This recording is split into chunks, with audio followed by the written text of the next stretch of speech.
Hello there, this is the old Retro Spirits Gaiden, the old RSG, with incomprehensibly titled Japanese Shoot 'em Up A.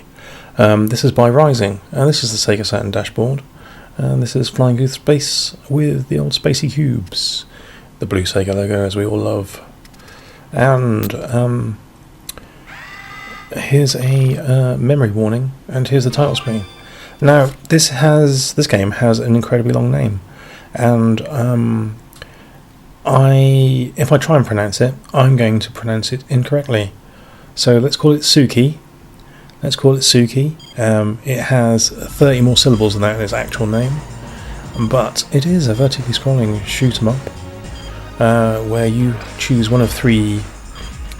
It has to be said, ugly spaceships, and shoot some laser wielding bad dudes. We've got an impressive kind of orchestral sounding soundtrack as we blast off into the mission. And there's a nighttime image of Tokyo with Tokyo Tower in the background. So somewhere in Japan in the year 2059, we're going to fight evil laser aliens. As you can see, it's a mix of 2D sprites and 3D graphics. You have a lock-on laser. Its lock-on volume, represented there by a wireframe cone. The three ships have a different shaped wireframe, coney thingy-majiggy bobby. Some of them have got cones, some of them have got like hemispheres, and which covers different amounts of the screen. Which is all well and good, and you have a power-uppable,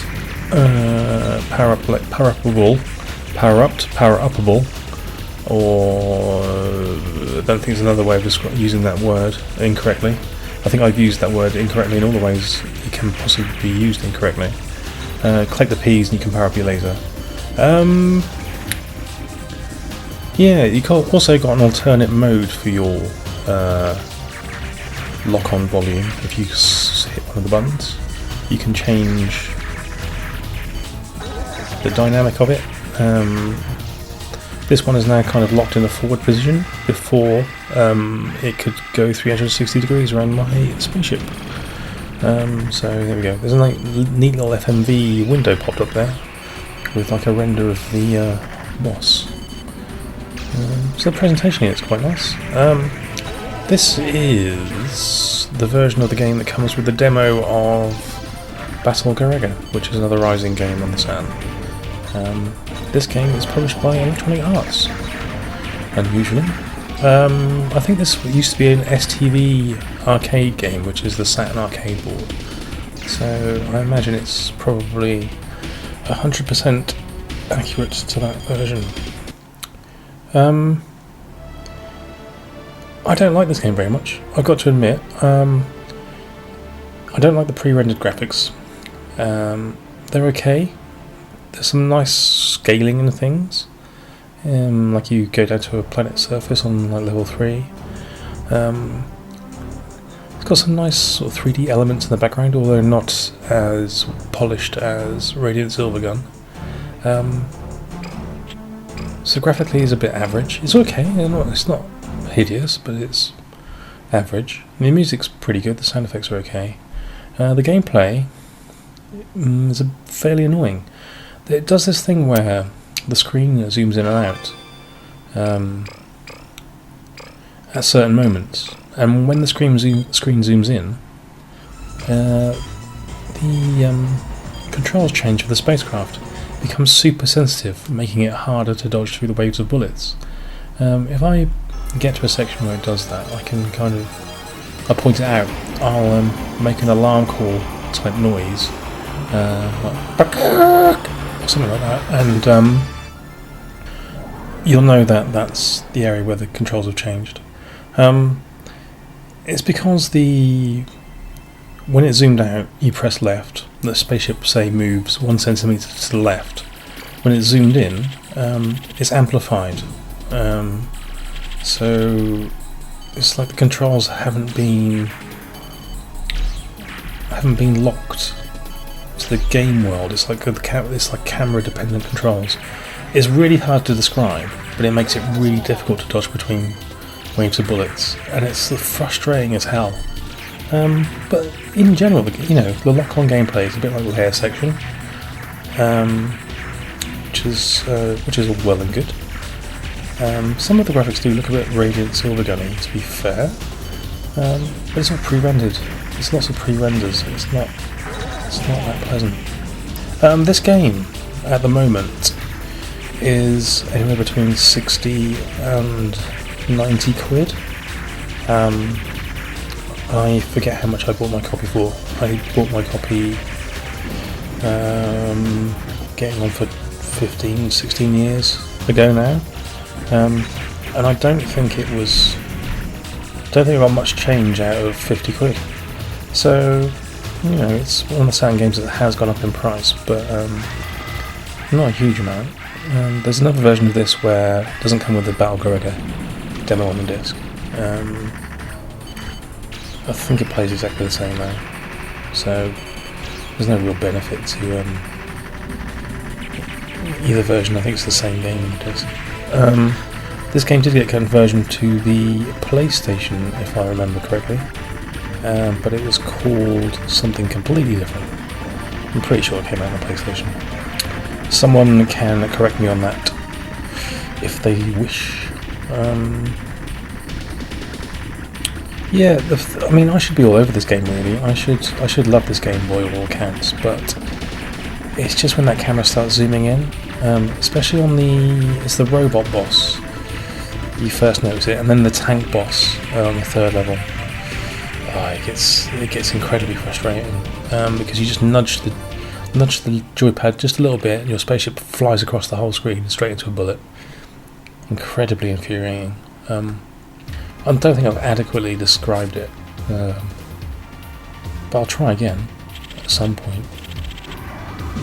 The soundtrack's all nice. The soundtrack's nice. I do like the soundtrack. Get these little introductions, like your spaceship's getting launched there. You've got lots of zooming. You've got lots of sprites flying around. You've got some rotation and stuff in here. You don't have much in the way of transparency. You get the net effect quite a bit. It's cool that your lock-on laser goes above and below the spacecraft, so anything on the screen that kind of enters your volume will get punished. But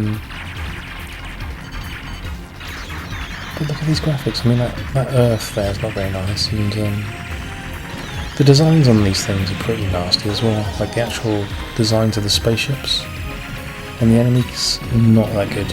Quite like the spidery things here, but the rest of it can suck a cock. That was unnecessarily rude, wasn't it? Why would I say something like that? Have I had a hard day today? Or am I just trying to act all tough for the internet? Because I wouldn't normally say something like that. Yeah, don't like the game very much. It's alright, I wouldn't put it in my top 10 of Saturn shooters, I don't think.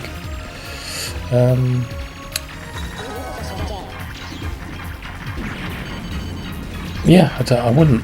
I'll just having a quick think about that there. I wouldn't. There's definitely 10 other games I'd pick over the top of this one.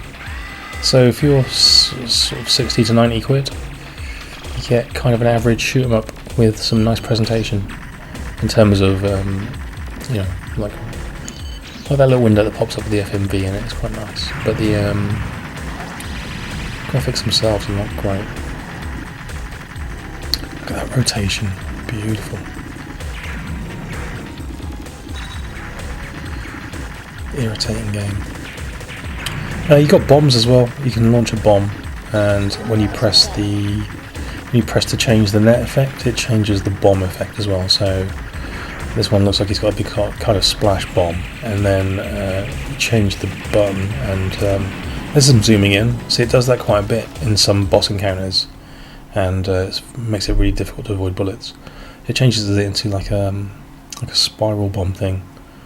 So there's some stuff going on in here. But, I don't think I'd even play this over something like Strikers 1945, and Strikers 1945 is really plain in comparison, really. This does have a lot of stuff going on, it's just not that satisfying to play, which is unfortunate. I'm not saying it's terrible, don't get me wrong. It's alright, it's just, it's probably just not worth the money. So there we go. Don't know what the PlayStation version's like, if indeed it did come out on the PlayStation. This version's alright. There we go. An average game, 90 quid. Bosh. Done. Catch you again soon.